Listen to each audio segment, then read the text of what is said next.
I-5 was busy, people taking off early for the weekend, she supposed. After Salem, the traffic thinned out and the rest of the trip was easy. She concentrated on the road and traffic, unwilling to think about the lump in her stomach or what condition her mother might be in when she got to her. It had been over 4 hours since the officer had called when she drove into the hospital parking lot. As she approached the entrance, Naomi, her mother's best friend, came out to greet her. Jenna almost didn't recognize her with her face contorted with worry. "She's in intensive care. The gang's all here." She put her arms around Jenna and led her to the intensive care waiting room. All of her mother, Ella's friends, the gang as they called themselves, were there, and one or two faces she'd never seen before. The tension in the room made Jenna's stomach heave. Almost before anyone could greet her, Reverend Peter took her by the arm. "Let me take you to her." Though his voice was gentle, it was also full of sorrow. They walked around the nurse's station in the center of the floor to her mother's room on the outside wall. Peter stopped before opening the door. "Brace yourself, she looks bad." Jenna gasped. Her mother was hooked to every machine possible to monitor her vital signs. There were beeps, ticks, and lights blinking in the background as she focused on the vulnerable form of her mother. Her head was bandaged, something made a tent over her leg. A ventilator tube was down her throat. Feeds for the machine that monitored her heart snaked under her gown, and an IV was attached to her hand. The worst part was her face. It was so bruised and swollen that Jenna didn't recognize her. Feeling the floor sink beneath her, she was unable to move from the doorway. Peter pulled up a chair next to the bed and guided Jenna to it, helping her sit down. "Let her know you're here." His soft voice came to her through the fog of her pent-up emotions. Jenna reached out and took her mother's hand, the one without the IV. "Mom, I'm here. I love you." She choked on those words. Her eyes itched with tension and unshed tears. Her mother looked worse than she had allowed herself to imagine. All she could do was stroke her hand and say, "Mom, it's me, Jenna, I'm here." But there was no response. Her mother's hand lay motionless in hers. At that moment, Jenna felt that her mother was already gone. The room swam, and dark despair filled her heart, but it plunged so deep she couldn't weep. Not yet. This was it. She'd never get to work out all the unfinished business that had hung between her and her mom since her dad's death. Darkness threatened to take residence in her heart. At some point, Peter put his hand on her shoulder. "Jenna, this is Dr. Niobe. He's taken over your mother's case." Jenna turned. "How is she?" She hoped he'd dispel her fears. "We don't have all the tests back yet.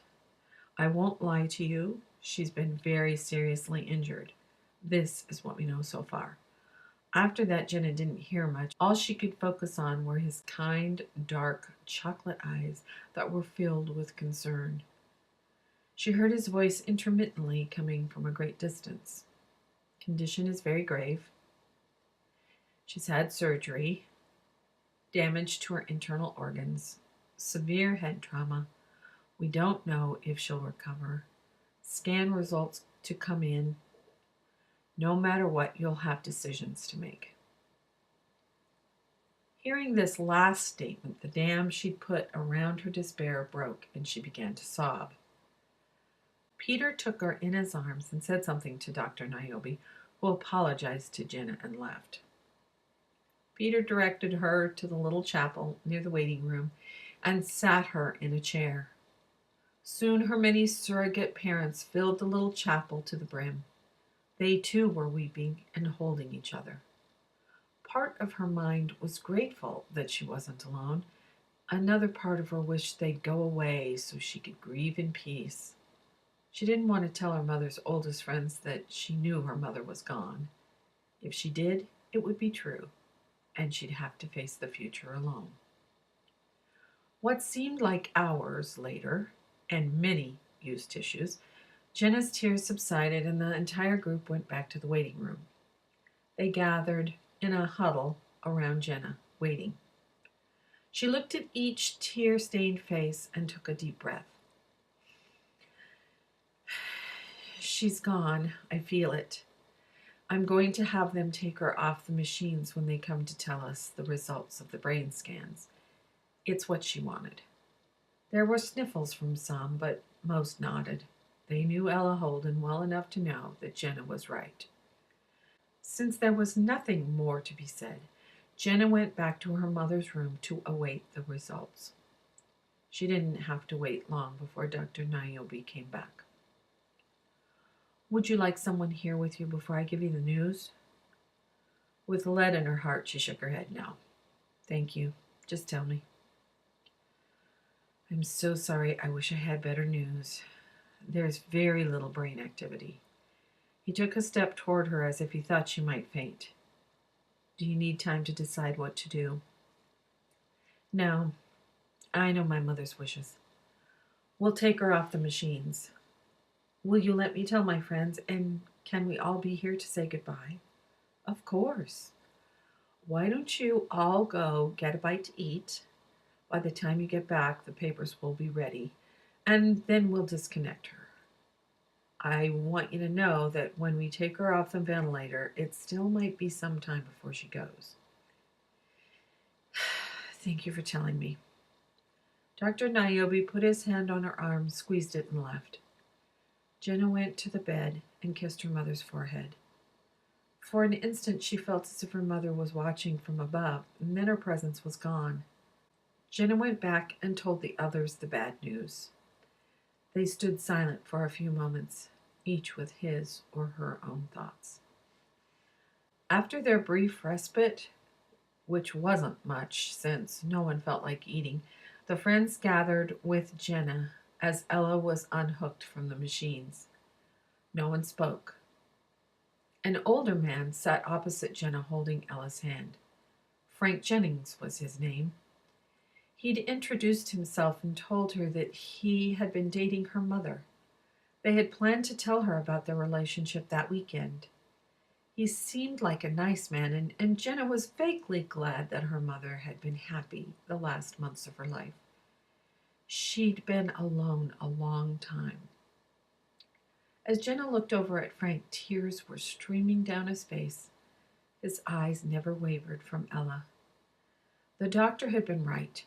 One by one, the machines ceased their wheezing, beeping, and clicking as her mother was detached from each one in their turn. The hours ticked by with little conversation among the group of friends. Someone went for sandwiches and drinks, but most of the food sat untouched. Finally, Jenna felt a change in her mother's body's breathing. She couldn't think of it as her mother any longer. She counted the breaths. 2, 4, 6. Then there was a long pause. Everyone gathered around the bed. 7. Another long pause. 8. Then silence. After what seemed like an eternity, Jenna let out the breath she'd been holding. At that moment, Jenna felt her mother's presence again. She thought by their expressions that the others felt it as well. The group drew closer to the bed and joined hands. A golden pink glow filled the room, growing in intensity for several moments. Just as the light was at its brightest, it vanished, and there was a collective sigh. At that moment, Jenna collapsed with her head on her mother's bed. Her mind and heart were frozen. She retreated deep inside herself. It was as if she were watching herself from a great distance. Her body functioned, but her mind was in some undefined no man's land. Weeks later, when Jenna tried to remember the events of the day she came to call Black Friday, her memories came in snapshot-type images.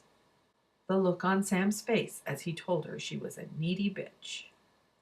Joan's face when she got the phone call about her mother's accident. Fletcher's smirk when he stuck his head in the door telling her he'd take over for her at the meeting. Naomi's strained face when meeting her at the hospital entrance. Her mother's dear friends gathered in the waiting room, her mother's battered form on the bed, Peter trying to comfort her, Dr. Niobe's kind eyes as he told her her mother was brain dead, the stricken faces of her friends as she gave them the bad news, signing papers, the increasing silence as each machine was turned off. The group gathered around her mother's bed, holding mother and daughter in a loving cocoon, saying goodbye, leaving the hospital, being guided to bed, oblivion.